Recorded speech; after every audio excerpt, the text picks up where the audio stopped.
So, let's unbox this. Kasi sa dami ng mga parcel ko dito, hindi ko na alam kung ano nga bang laman ito. So, ito is, alam ko na to.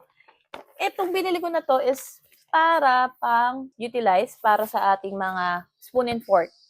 Para mas malinis siya. So, meron siyang UV light na kung saan nakakapagpatanggal ng mga germs. So, dito natin ilalagay yung ating mga spoon and fork after nating i-wash. Ano siya pakuluan, ganon.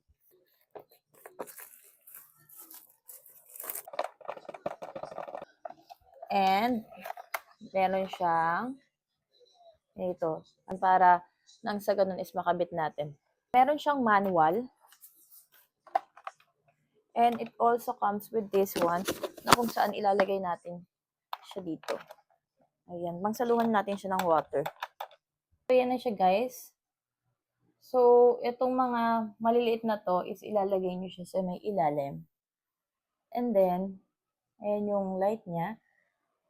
Kapag kulay blue, disinfect and color red para sa air drying. So, bonggam-bongga mga gamit at magagamit nyo talaga siya para sa ating mga utensils. Para nang sa ganun, bukod sa malinis, safe na natin magagamit.